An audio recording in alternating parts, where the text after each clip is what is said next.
Hello everyone, welcome back to Alkaline Hydroxide 784.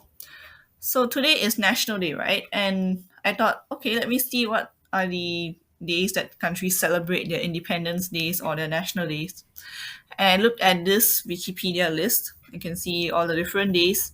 And of course, different countries have different days for independence slash national days.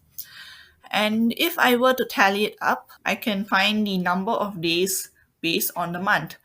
So I found out that there were 7 in January, 11 in February, 10 in March, 8 in April, 16 in May, 14 in June, 28 in July, 27 August, 22 in September, 15 in October, 19 in November, and 16 in December.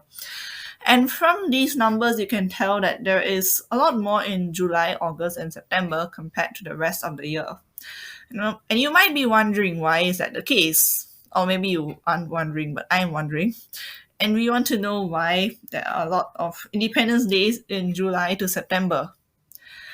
And that's what we're going to find out today, hopefully.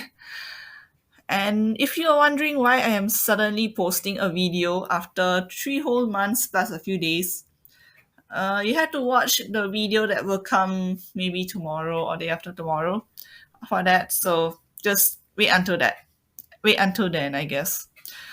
And yeah, as we all know, today is National Day, is Singapore's 57th National Day. But we are not the only country that has a National Day in August. So that kind of sparked the idea to look at what days other countries have their national days on. But anyways, we need to get back to the business, which is that, why do so many countries have their national days in July to September? So before I can start by looking at the actual days of each country, I had like a thought that maybe the reason why so many national days are in the period of July to September is because in the northern hemisphere those months are the summer. And usually if a country gets independence is from a colonial empire or from another entity, and those countries tend to be in the northern hemisphere. So it's possible that a lot of things can happen in summer, which are the warmer months of the year. Or maybe it happens before summer in spring, which is actually a pretty good time to do things. Stuff like people having a war, a revolution. It's easier for them to do it during the spring, and that ends up in independence during the summer. So that was my thought. And a website kind of tells the same thing or a similar thing. If you want to do stuff like having a revolution, it's easier to do it when it's really hot in the summer, because apparently in the past the heat was all the things that could trigger people to start a revolution. Imagine what would happen if that were the case today. But anyways, you might be thinking, okay, so is that the reason for the independence of a lot of countries? Well, not necessarily, because there are some countries that obviously didn't get independence during the summer, especially if they're in the southern hemisphere. That's not the summer for them. And also, some countries didn't necessarily get independence through war or revolution. There are some peaceful independences, there are some forced independences like our own, supposedly. And yeah, it's not necessarily always the case that it's due to summer.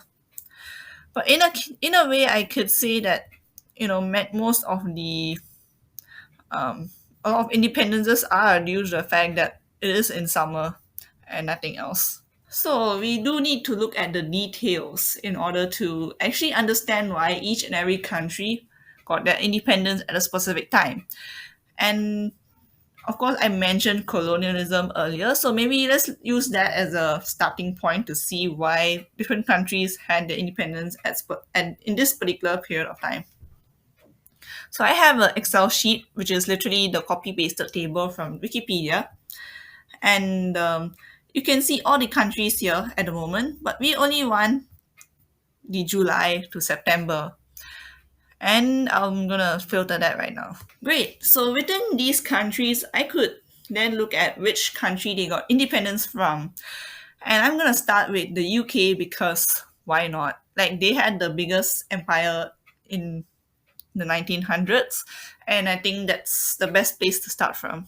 Okay, so I have now filtered the UK and related to UK independences here.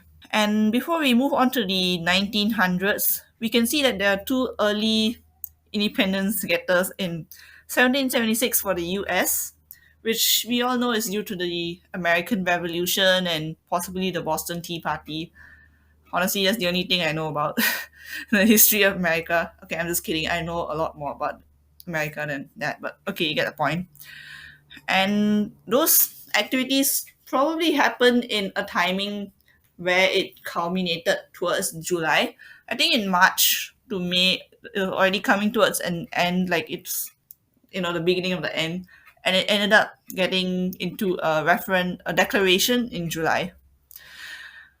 And I guess you could explain that due to maybe the month actually being warm enough to actually do the fighting or revolution, but the revolution was because America didn't want to pay unfair taxes to the UK and a bunch of other reasons too. So apart from America, we have Canada, which got independence in 1867 from the UK. And that was, I'm not sure whether it was due to revolution or not, because a lot of US and Canadian history also involves certain, you know, receipts, in the sense they buy territory or they do their own all sorts of paper stuff as well. But in this case, the 1st July was an arbitrary day. They just chose to have it on 1st July. So I don't know why it is on 1st July. It just happens to be on that day. So apart from those two, you can tell most of the others are either, yeah, mostly in 1900s. And most of them are probably related to World War II, which, of course, at the end of World War II, there was also the whole liberating countries from Japan. There's a whole revolutions in certain other countries, especially the African ones, I think. So in Asia, it's more of like Japanese getting involved. In Africa, is more of their own revolutions. And all of these, it's in different years, they all end up occurring around the July to August, or July, August, September time. And that's the time where it ends. So I could go into details, but really, in a way, a lot of them are like due to like inspired from World War II, or they have their own revolution after World War II. So that's pretty much it. And some of the countries are also kind of split off from one bigger entity. So, like, India and Pakistan, they were originally one big territory, which the UK kind of considered as one big territory. But when they split up, it ended up becoming two countries, and then Bangladesh split off after that. And in Southeast Asia, we know Singapore and Malaysia's story already. So, if you didn't know, then I don't know what to say about that. And that's why I included here, because even though technically we got independence from Malaysia, not UK, the original independence of Malaysia was from the UK. So, yeah. So basically, all the events in that period of time generally lined up such that independence occurred in the summer months. And yeah, it's due to the war, and the war probably was fought more off in the spring or the summertime, and ended up terminating around this time. Yeah, that's the general explanation for the UK. So now I have selected some of the other countries, which is like a mixed bag, and you can see all kinds of countries here. But in this case, all of the reasons are pretty similar. They have a revolution around that time, and it culminates in the July to August period of time. But of course, there are also some peaceful independences, like the very first one here is Philippines. And in that case, usually the United States likes to so-called, fight countries that are under Spanish territory or something like that, and then they eventually so-called give them independence or something. But in the case of Philippines, the US was having some control over Philippines for a while, and then they were like, okay, we'll give you independence, and that's kind of how it went. I mean, that's not the whole story, but you get the idea. And there are a few Belgium here, so I think they are both in the same, based on the same, how do I say, trusteeship, sorry, not trusteeship, it's like, it's the same agreement that gave both the countries independence, because they were originally together. And after that, we have Portugal. And in this case, these are two different days. Even though they signed it on in December or November, it ended up, leading to the effective date happens to be in July. I guess July is just a popular month to do things like this. And Belgium from the United Netherlands. Okay, that just probably is because of the king getting to the throne, and that's why that happened. I don't know why it happened at that point of time. Probably because once again, people like to have wars in summer, so it probably happened around that time. And yes, we have like one of the really earliest Independence Day on this list, which is from Switzerland. And this kind of brings up the point that some countries don't really have a so-called colonial history or something, or like they weren't part of a colonial empire, and they just happened to be independent for a very long time, or they didn't need to have an Independence Day because they just formed, they just became a thing. Like sorry, not Taiwan, Thailand is one of those countries that were just empire since a very long time ago, and they never got colonized, or they didn't have any of those tumultuous histories in the sense, and therefore the so-called day of like the national day or whatever, it would be really really quite early on. I think it's even earlier than Switzerland's one. So yeah, we know Indonesia, they had a pretty tumultuous independence against the Dutch, because the Dutch were a bit reluctant to give up Indonesia, and yeah, eventually they had a revolution around that time, and on August they got their independence. Uh, I mean, there are a few interesting ones here. There's also this Ottoman Empire, Bulgaria. Well, honestly, I'm not that familiar with that part of history, so yeah. But you get the idea. They're all pretty similar. There's also Papua New Guinea, which I'm not sure how it happened for them, but yeah, there are some independences that were based on referendums, which hopefully we'll see soon. So now we look at France, which was one of the other major influences of the colonial times. And I say that because there is a legitimate, you know, uh, what do I call it? The Francophonie, or the French speaking world in a sense. And a lot of these countries were in Africa. And I included Japan in the list as well because why not? Like, countries that got independence from Japan, and also a country that got independence from both Japan and France at the same time, somehow. I mean, Vietnam really had it tough. They had to fight Japan, they had to fight France, they had to fight the US eventually. They had to fight so many countries just to get independence. Well, that is a thing. But as you know, these particular wars ended up happening in a way that they all culminated towards, that September time, or the August to September time.